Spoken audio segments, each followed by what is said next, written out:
Salut! J'espère que ça va, les gens qui me regardent en différé. Parce qu'il ne peut pas y avoir encore de personnes en direct. Si tu me regardes en différé, tu peux déjà choisir tirage 1, tirage 2, tirage 3, parce que je vais procéder à 3 lectures de tarot. Et j'ai besoin que tu choisisses si toi t'es 1, si toi t'es 2 et si toi t'es 3. Coucou aux personnes qui arrivent, j'espère que ça va. Je bats mon jeu. Je bats mon jeu. Alors, on va faire une lecture de tarot sur le thème de devoir courir partout et d'être légèrement en burn-out, tu vois. Je vais dire sur Instagram et en fait, c'était vraiment... je vous ai demandé si vous vous étiez senti aussi comme ça, là, le dernier mois en tout cas, et les réponses étaient unanimement que oui. Et que du coup j'avais envie de faire un tirage de tarot là-dessus pour vous aider vous à vous en dépatouiller parce que honnêtement là j'en sors. Coucou. J'ai aussi envie de faire un petit point sur ma chienne parce que j'ai reçu beaucoup de DM par rapport aux stories que j'ai mis hier sur ma chienne qui honnêtement est en train de mourir, hein, faut juste dire ce qui est. Et en fait, j'ai fait la story hier parce que c'était vraiment l'état dans lequel je me trouvais, mais c'est pas le sujet de ma chaîne. Et en fait, j'ai pas très envie de m'étendre sur le sujet. Et je sens qu'on me sollicite, tu vois, là-dessus, c'est un peu compliqué parce que je sais que c'est un sujet qui est sensible et je sais que c'est un sujet qui peut me rendre hyper sympathique en plus et je sais que c'est un sujet qui va faire de l'audience et je me rends compte que j'ai pas du tout envie de faire de l'audience là-dessus. Donc c'est super compliqué d'avoir envie de parler peut-être de ce sujet parce que ça me touche en ce moment, que ouais, j'ai ma vieille chienne avec qui je vis depuis 15 ans qui va décéder, mais d'un autre côté, j'ai pas envie de faire de l'audience là-dessus, j'ai juste pas envie. Ça veut pas dire que j'ai tout le temps envie de mettre en avant les événements gays de ma vie, mais quand j'ai un événement... j'ai peut-être plus envie... Par exemple, ça me pose moins de problèmes de parler de mes échecs d'entrepreneur parce que ça peut vous servir à vous, ou... voilà. Ou d'une fois où je me suis fait arnaquer ou je sais pas quoi. Quand ça me touche moi, c'est beaucoup plus facile de parler de ça et effectivement de faire de l'audience dessus parce qu'il y a toujours ce truc là, quand on parle d'un truc pas chouette, ça fait de l'audience. C'est assez nul, je suis pas trop ok avec ça. Mais déjà l'état de ma chienne ne m'empêche pas forcément de bosser vu que je bosse de ma maison. Ensuite, pour celles qui m'ont vraiment demandé ce qui se passait, elle demande en fait beaucoup de présence parce qu'elle fait des crises d'épilepsie là. Je pense qu'elle s'intoxique elle-même avec... elle mange quasi plus ni rien. Et du coup, elle fait des crises d'épilepsie à répétition. Là, on est à 2 par jour, un truc comme ça. Donc, je sais pas si je vais laisser les choses en l'état. Elle a besoin d'aide pour se lever. Elle a besoin... Enfin, je lui mets des alaises ou des serviettes pour les changer. Enfin... Voilà, là c'est à moi d'évaluer à quel point je la laisse encore comme ça. Voilà. Et c'est assez bizarre à vivre aussi parce que ça a été toujours une chienne hyper active, du genre, là j'ai pu la prendre en photo quoi, alors qu'avant, mais c'était une horreur de la prendre en photo. Et puis on a un autre chien là de 1 an qui honnêtement ne pige pas grand chose, qui est bien benet devant cette situation. Mais... Donc voilà la situation, et c'est ce que je vis. Ça prend une part de ma vie, mais j'ai pas envie de faire du pathos dessus pour faire grimper l'audimat, quoi. Voilà. Donc, je m'en explique ici. Ceux qui regarderont l'IGTV, du coup, auront les explications. Et puis voilà. Et sinon, pour le tirage, je le fais sur le sentiment de devoir courir partout, sur le sentiment de fatigue que ça génère. Et du coup, je vous tire 2 cartes à chaque fois. Donc, toujours tirage 1, tirage 2, tirage 3. Donc, vous choisissez si vous êtes 1 ou 2 ou 3. Et la carte 1, ça va être... en fait ce qu'on porte et qu'on n'aurait finalement pas tant que ça besoin de porter, d'accord? Ce dont on peut peut-être se délester parce que c'est peut-être pas tellement que ça nos oignons, en tout cas pour le moment. Et la carte 2, comment faire pour un peu gérer ce sentiment de fatigue ou de courir partout, comment faire pour se ressourcer, ok?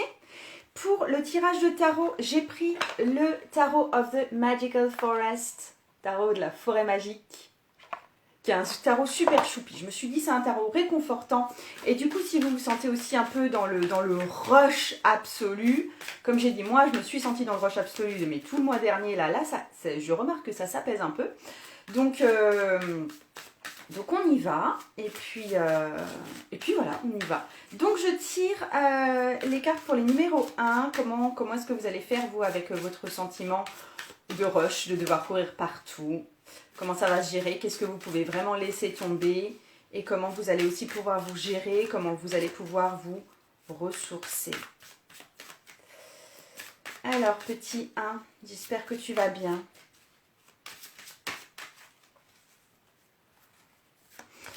Hop, je sors 2 cartes. Alors, première carte, c'est un 2 de denier. En fait, tu es un peu, je pense, déchiré entre 2 champs dans ta vie, voire plus, évidemment. Je pense par exemple pour le travail, plus pour le famille, si peut-être tes enfants te demandent plus de temps là ces temps-ci en fin d'année, c'est aussi le cas pour moi. Par exemple, mon fils qui a 18 ans déménage parce qu'il part faire des études et du coup ça demande effectivement plus d'investissement en temps. Et en même temps, j'ai toujours le business à faire tourner et en plus il faut que je gère tout pour que tout soit bien carré avant mes vacances. Tu vois, je pense que tu es aussi dans quelque chose de comme ça. Il y a un pôle de ta vie qui te demande beaucoup, beaucoup parce que c'est le moment et un autre pôle de ta vie qui te demande beaucoup, beaucoup parce que c'est le moment. Peut-être que toi, tu en as encore un 3e ou 4e, mais il y a ce truc comme ça de devoir jongler entre différents pôles qui te demandent tout d'un coup beaucoup. Il y a ce truc de... Je sais pas si, tu vois, là, la question que je posais à la carte, c'est ce que tu portes et que tu n'as peut-être pas tant que ça besoin de porter. Là, en fait, je pense que tu es en train de t'éparpiller entre plusieurs champs et à trouver tout important. Il y a des fois, quand on est débordé comme ça, on a tendance à la place, quand on est saine d'esprit, quand tout va bien, quand on n'est pas dans le rush, on a tendance à bien hiérarchiser les choses. On va dire... Priorité numéro 1, la survie des membres de notre famille. Priorité numéro 2, faire rentrer comme un petit peu des sous, donc le boulot ça reste important. Priorité numéro 3, peut-être que la voiture est en panne, il faut quand même s'en occuper. Priorité numéro 4, les miettes sur la table de la table de la salle à manger, parce que finalement, ça peut passer peut-être en dernier ce truc. Mais quand tu es un petit peu surbooké, quand tu dis que oh mon Dieu, je dois tout faire et je cours partout, tu priorises plus. Et quelque part, ton enfant qui est en train de décéder de la varicelle, c'est aussi important que de nettoyer les miettes sur la table. Et c'est aussi important que d'acheter un nouveau jeu de tarot et de répondre à des personnes qui sont posées des questions. Et c'est aussi important que de devoir changer les draps de lit. Et c'est aussi important que de devoir vérifier tes comptes parce que ton comptable te l'a demandé. Tu vois, tu mets tout au même niveau et du coup, tu dois tout faire. Et bien sûr, tout est à faire dans la prochaine demi-heure. Ok ?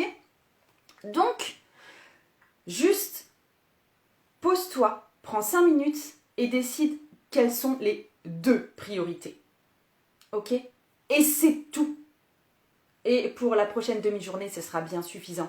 Il y a un truc de venir te rasseoir et discriminer parce qu'il y a un moment quand tu es trop dans le rush, tu as plus pouvoir de discrimination entre ce qui est très important, ce qui est moyen important et tout compte fait, ce qui peut peut-être attendre jusqu'à demain parce que personne ne va mourir de ça, tu vois. Ok ? Donc il y a un truc de... Je te dis pas exactement ce que tu dois laisser tomber parce que c'est pas indiqué avec cette carte, mais je te dis juste, tu es en train de considérer que tout est super important et moi je te dis non, c'est pas possible. Tout n'est pas super important. Ok ? C'est juste à prendre en considération. Et ensuite, comment tu peux gérer, comment tu peux te ressourcer. C'est un 10 de bâton. C'est rigolo parce que c'est une vidéo qui va bientôt paraître sur ma chaîne YouTube, donc j'ai exploré cette carte à fond assez dernièrement. Je pense qu'il faut que tu fasses juste un petit exercice de visualisation. Parce que là, déjà si tu es en 10 de bâton, c'est que tu portes tous les bâtons que tu as, ton boulot, voilà, tes trucs que tu as à faire, plus les bâtons de ton mari, de ta copine et de ton fils, d'accord ? Donc tu portes tout ça et tu vois que dalle à la vie, ok ? Fais juste un exercice de visualisation parce que ça va te remettre dans une perspective de plus long terme. Tu fais l'exercice de visualisation. Là, j'ai tous mes fichus bâtons que je porte.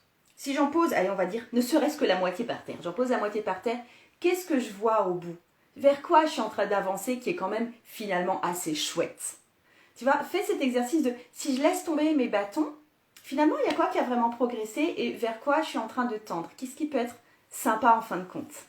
Ok ? Et ça, je pense que ça te...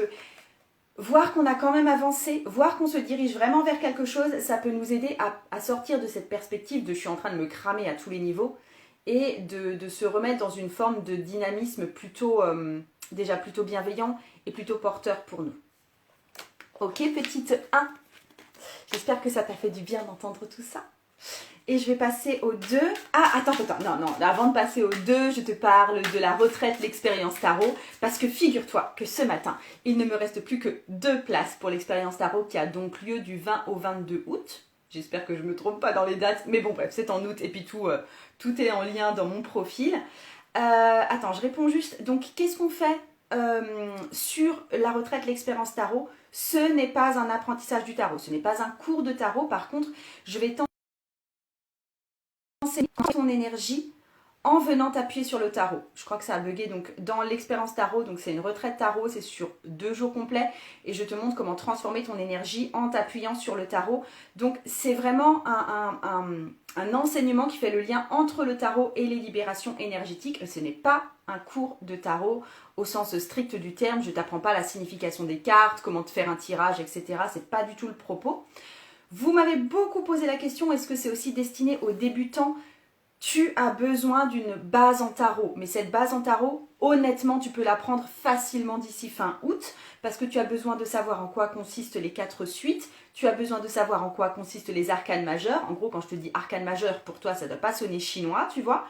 Et tu n'as pas besoin de connaître la définition des cartes, tu n'as pas besoin d'être experte en tirage. Vous m'avez aussi demandé s'il y aurait d'autres dates qui seraient posées. J'ai eu beaucoup la question des autres dates pour les personnes qui n'étaient pas disponibles en août ou qui ne pouvaient pas se disposer. Voilà, pour qui août c'était pas possible et qui étaient un petit peu deg de ça et tout. Alors, oui, j'ai prévu d'autres dates. La prochaine date que j'ai prévue, ce sera en octobre et ce ne sera pas à 3 et je ne t'en dis pas plus. Mais en fait, ce sera, et là il s'agira quand même de 5 jours en hébergement complet. Donc il faut bien prendre en compte que de 1, ce sera plus intense, ça te demandera plus de disponibilité et il y a le prix qui sera forcément plus élevé parce qu'on sera sur 5 jours complets. Alors évidemment que l'expérience tarot, ces retraites-là, j'aimerais faire ça sur un format plus régulier, mais ce ne sera pas possible tous les mois, donc ne me demandez pas à chaque fois si c'est le prochain mois que ça peut se passer parce que ce ne sera pas le cas.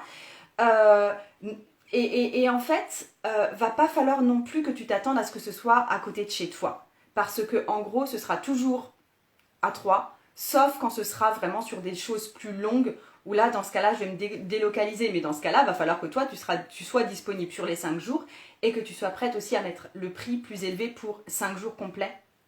Donc voilà, ce sera toujours plus contraignant quand ce sera sur une autre région. Donc le but c'est de rendre ça pérenne, mais effectivement ça ne pourra pas être tous les mois parce que je suis que moi. donc voilà, mais j'espère pouvoir mettre des dates en ligne bientôt, mais pour l'instant il n'y aura que octobre. Si vraiment tu es intéressé par cette retraite, mais sur 5 jours en octobre, tu m'envoies un DM et je te donnerai les infos de où est-ce que ça se passe, des dates exactement pour octobre. Si tu sais déjà que pour toi octobre c'est full booké et puis que c'est pas possible que tu puisses te libérer, et ben ce sera pas octobre. On fêtera pas Halloween. Ça a bugué et je te disais qu'on ne fêterait pas Halloween ensemble si tu ne peux pas venir. Bref, je passe au tirage numéro 2 pour les personnes qui viennent de rejoindre. Je fais 3 tirages sur le thème de se sentir dans le rush et de devoir courir partout. Et du coup, j'ai fait déjà le tirage numéro 1. Là, je passe au tirage numéro 2. Donc, petite numéro 2. C'est magique. Ah non, j'allais dire c'est magique, il y a 3 cartes, il y a 2 cartes qui viennent de tomber, mais c'était 3 cartes, alors je les ai juste remises dans le jeu. Et voilà. Alors, petite numéro 2, qu'est-ce que tu as besoin d'entendre sur ce sujet du cramage total au niveau de ton emploi du temps? Attends, tarot et potin, tu me dis, est-ce que ce sera différent de celle de août? Je veux dire, c'est bien si on fait les deux.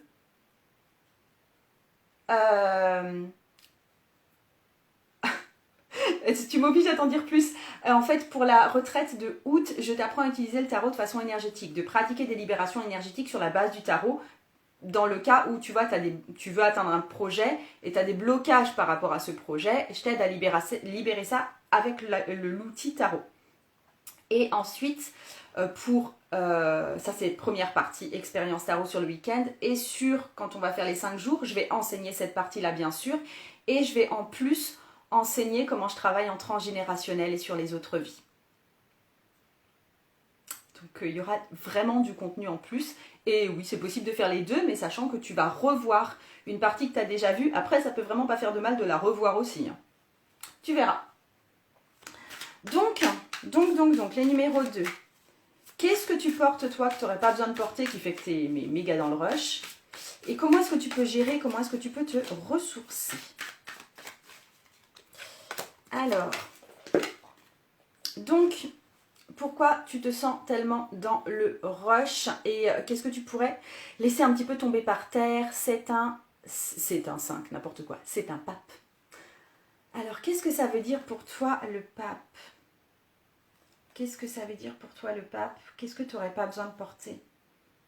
Je trouve qu'il y a quand même cette image de regard social et de faire bien devant les autres, tu vois.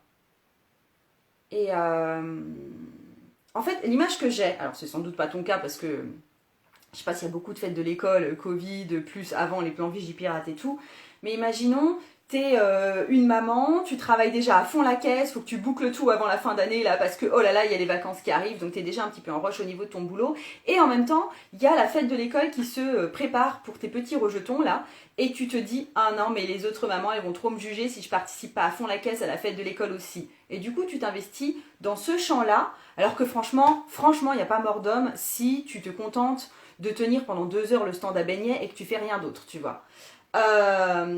Mais du coup, tu te sens obligé de participer à un truc parce que ça fait bien socialement, parce que c'est peut-être attendu de toi à ce moment-là de l'année, ou peut-être parce que toi, tu te dis que bah, ça va faire de toi quelqu'un de bien, tu vois. Laisse tomber ça. T'as suffisamment à foutre dans ta vie plutôt que d'aller t'occuper d'organiser toute la fête de l'école, d'accord? Alors, je pense pas que pour toi il s'agisse de la fête de l'école parce que cette année c'est un petit peu mort les fêtes de l'école, mais tu vois, c'est sur cette énergie-là. Arrête de te mettre sur le dos quelque chose qui fait bien. Laisse, ok? Et comment est-ce que tu peux gérer, comment est-ce que tu peux te ressourcer? C'est un 3 d'épée.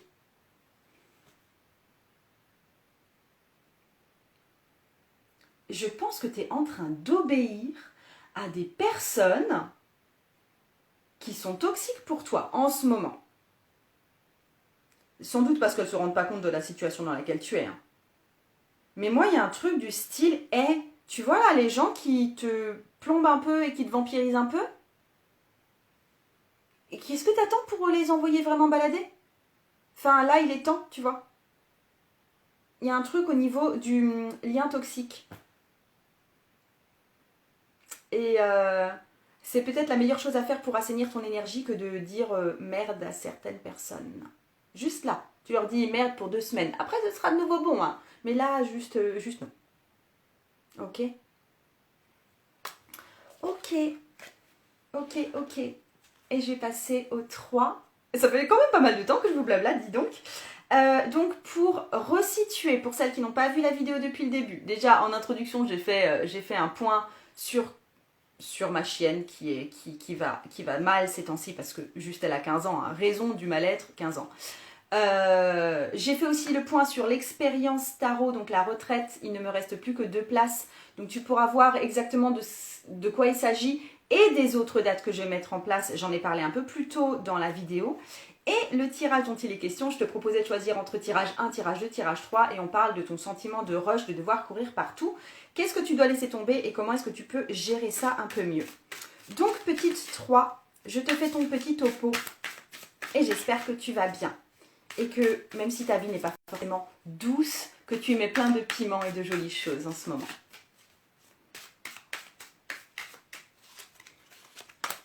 Et pour rappel, je tire avec ce tarot-là, Tarot of the Magical Forest, tarot de la forêt magique, qui est un tarot d'une mignonitude très touchante. Donc, qu'est-ce que tu dois faire toi? Enfin, qu'est-ce que tu dois laisser tomber? Alors, c'est pas un truc que tu dois laisser tomber, c'est une émotion que tu dois laisser tomber. C'est pas, tu vois, du style, tu as plein de trucs à faire, je te dis pas d'arrêter de faire telle chose à toi. Par contre, je te dis, tu vas peut-être laisser tomber certaines choses après ce que je vais te dire là, c'est que tu as peur d'être en retard, tu as peur de ne pas avoir tout fait pour telle date, tu as peur de ne pas avoir tout bien fait pour quelqu'un d'autre, type ton mari par exemple. t'es un peu sous pression parce que tu as peur de ne pas arriver à tout gérer. Et le fait d'avoir peur te met encore plus le stress, te met encore plus dans le rush, et t'empêche encore plus de savoir quoi faire. Et t'as fait tout ce que t'as pu, je pense que t'es relativement parfaite là, et ça va le faire. Ça, c'est plus une carte pour moi que j'aurais besoin d'avoir il y a 2 semaines sans doute, parce que en fait, si là, ça s'apaise pour moi, c'est que j'étais en rush de devoir faire tout le boulot que j'avais à faire en avance pour pouvoir partir en vacances de façon sereine, parce que j'ai une entreprise, donc pour moi, ça doit continuer à rouler pendant le temps où je m'absente de ma maison. Et il y a un truc où je me suis dit, mais arrête là, c'est bon, mais c'est bon, t'as tout fait. T'as tout fait. Tu vas peut-être être obligé de revenir une demi-heure de temps en temps par-ci par-là, mais t'as tout fait. Donc t'arrêtes de te mettre la pression, t'arrêtes d'avoir peur de ne pas avoir tout fait, parce que tu as tout fait. Et je te donne exactement le même message. Tu as tout fait. Ça va. T'as peut-être, je dis pas que t'as pas des petits machins à faire encore, ou de la maintenance. Ça va. Tu peux te sentir en mode, mais en fait c'est bon. Ah bah en fait, ouais j'ai des trucs à faire quoi, mais ça va. D'accord? C'est ça le message. Donc je te dis pas d'arrêter de faire un truc, mais je te dis arrête de stresser pour le truc. Parce que c'est bon. Tu l'as fait, le projet il est rempli là. Et comment tu dois gérer, comment tu dois te ressourcer. C'est un page d'épée. Oh, il y a un truc au niveau de l'apprentissage et de la lecture. Donc, si toi tu pars en vacances, ou même si tu restes chez toi et que tu prends un temps de pause chez toi, tu te fais une belle pile à lire. Parce qu'il y a plein de bouquins que tu as, ou de petites formations que tu n'as pas encore pris le temps de regarder. Pour moi, c'est arrête d'être dans le jus de l'action et passe en mode un peu plus mental, en mode qu'est-ce que j'ai envie d'étudier? Qu'est-ce que j'ai envie de lire? À quoi j'ai envie de dévouer du temps intellectuel ou de plaisir aussi, hein, parce que c'est un plaisir le fait de baigner dans quelque chose d'intellectuel, type la lecture ou l'apprentissage de quelque chose de neuf. Mais je pense que ça peut... Il y avait un bug. Je pense que ça peut vraiment te sortir de cet état de plus ou moins rush ou burn-out, de te dire maintenant qu'est-ce que j'ai envie d'étudier, ou maintenant qu'est-ce que j'ai envie de lire, ou maintenant c'est quoi la prochaine série Netflix. Tu vois, il y a un truc du style de partir un peu en mode Gémeaux, tu vois. Et parce que ça va t'aider à ce qu'une petite partie de ton cerveau au moins soit focalisée sur quelque chose juste qui te plaise et pas juste les trucs à faire. Ok? J'en ai fini, mesdames et mesdemoiselles et messieurs. J'espère que vous allez bien. Je vous envoie plein de jolies choses. Je vous envoie plein de repos. Je vous envoie de bonnes vacances pour ceux qui partent déjà en vacances, qui ont cette chance-là. Et je vous fais des gros bisous. Ciao, ciao. Ah oui, pour tous les autres là qui arrivent en toute dernière minute, vous regardez ça en IGTV. J'ai donné 3 tirages. J'ai donné aussi les informations sur les nouvelles dates pour les prochaines retraites expérience tarot. Et je vous fais des bisous. Ciao.